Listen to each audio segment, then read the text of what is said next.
What's that? A metamorphic stone rising from the blackness and negative earth? A towering behemoth, a monstrosity brought down by extraterrestrial powers? Or a giant monolith of death, hell-bent on the annihilation of humankind, time, and all matter? No, it's the AC adapter for a ColecoVision.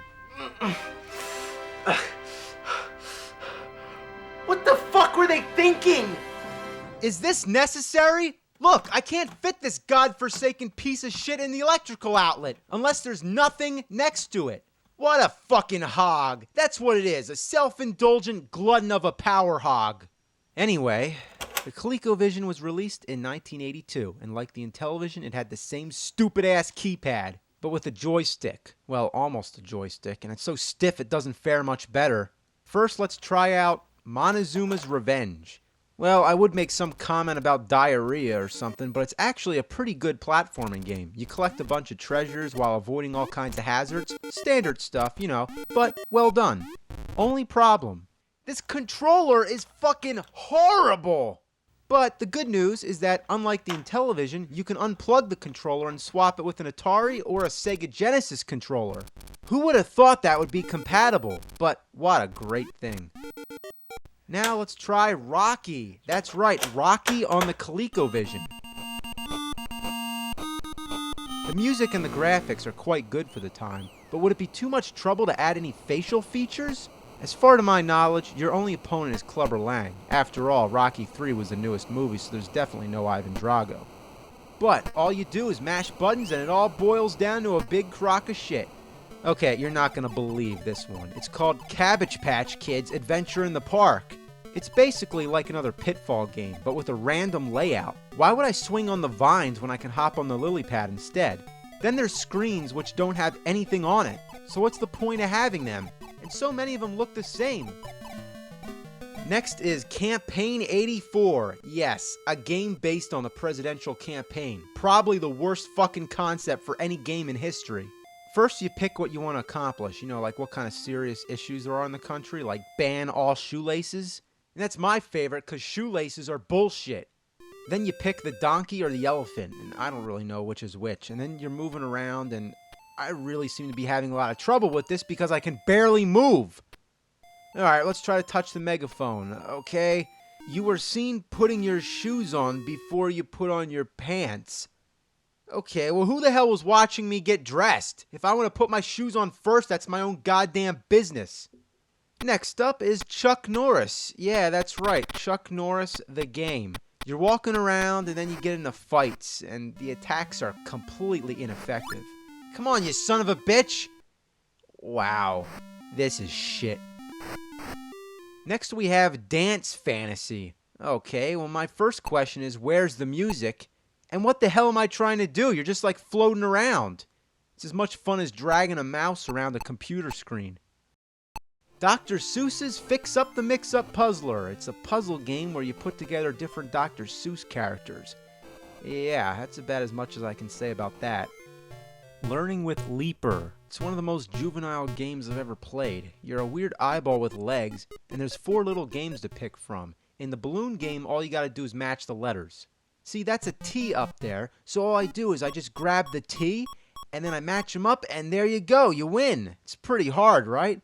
In the maze game, you're a frog being chased by a centipede. All you gotta do is get to the end of the maze, and that's it. The dog game, I have no fucking clue what to do. But the paint game is basically like an old paint program. If you thought Mario Paint was primitive, well, look again. Next is looping. Here we go. Oh, let's try again. Oh man, that pilot's drunk as shit. Oh, I gotta get through the wall. Here we go. Okay. Maybe I gotta go over it. Oh, I guess not. Uh-oh, let's try again. Oh man, what am I supposed to do? Fuck! Oh, I know, I gotta shoot through it.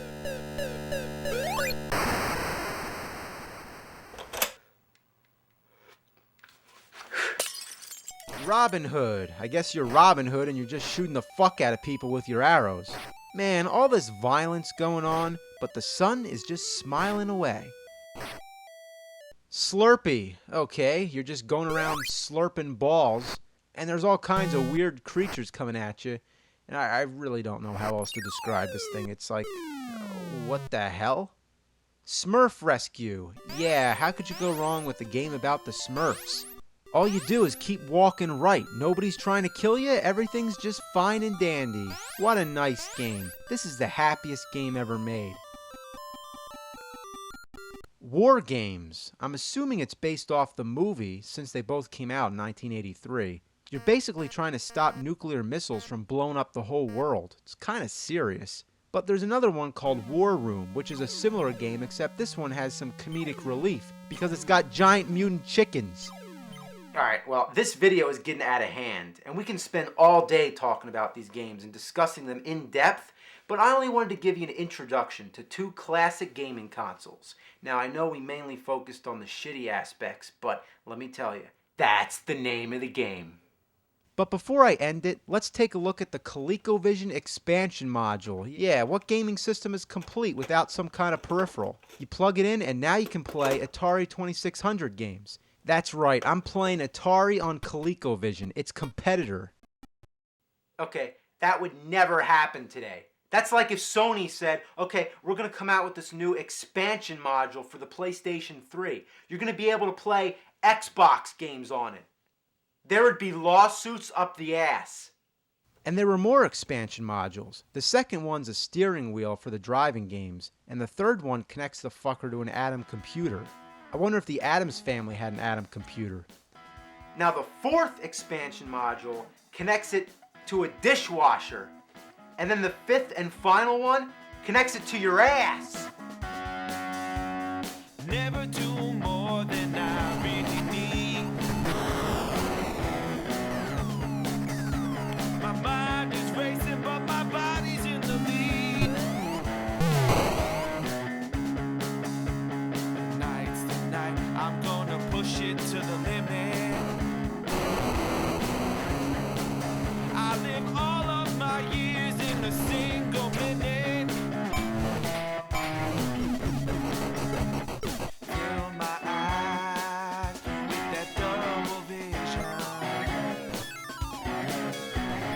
No disguise for that double vision.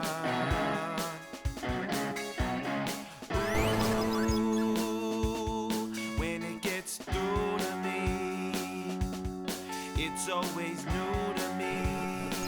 My double vision's got the best of me.